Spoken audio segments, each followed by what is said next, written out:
So this is one of my favorite questions, Kevin, and because we all have so many influencers in our lives generally. Sometimes they come in a second and we don't even know. Sometimes they'll come in a lifetime. And I always talk about when I speak, I talk about one of my first was my grandfather. Him, my grandmother, my mom, and were from Kiev, and they came over way years ago to Canada. And he used to take me for walks in the park in Montreal when I was about five. And he talked to everybody, which is probably where Yeah. I get that DNA from, if you will. But one day I asked him, I called him Zeta. I said, how do you know all these people? What are you doing? And he said, he pointed, I remember he pointed to somebody, he said, "See that guy over there that's coming over." I smiled at him once and he looked at me and smiled and then he came over because I smiled and we started talking and became friends. And while we were doing that, someone else thought smiling and came over and smiled at us and talked to us and had friends. And as a 5-year-old, I'm thinking, actually, life's pretty simple. I should just go around smiling at people.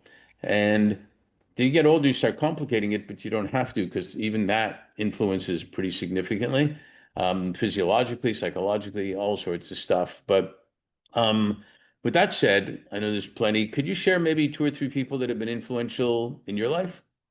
First, easy is my grandmother, my paternal grandmother. So she was the only grandparent I got to know. Everyone else died before I was five. And up until I met my wife, I thought she was the smartest woman I ever met.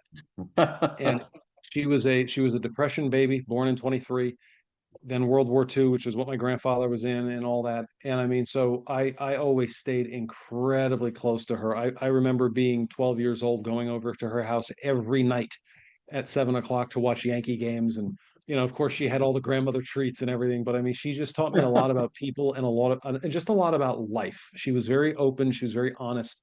And I loved hearing her stories. And so she really helped shape my philosophy of try to help people when you can. Things will be hard, stick it through, all that. And then, I mean, my father was the same. So that was definitely one. I'm going to lump her and him in the same basket because they have always been very important to me. She's been gone a long time, and I still think about her every day. Honestly, the second, again, cliched from an investor perspective, but Warren Buffett and Peter Lynch, just because they are my idols when it comes to my professional work. Hmm. What they did gave me purpose in this world.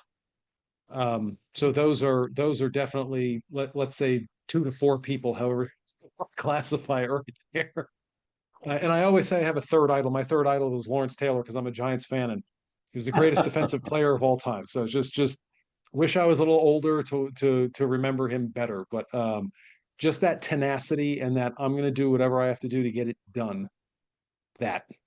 Well, as a Dolphins fan, I remember him playing. Yes, and so he was and you can't leave out because you mentioned her in the other interview, your wife.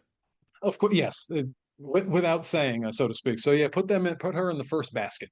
Got it. Okay. Well, it should teach us. It should teach us something that I guess we forget. We're influencing people ourselves all the time, Yeah. and we have a choice of being positive or negative, and that shouldn't be a choice, basically. And sometimes we don't know that we are, but we are, and so it's something to look at for all of us, especially in this world. So, thanks for sharing all that. Yeah.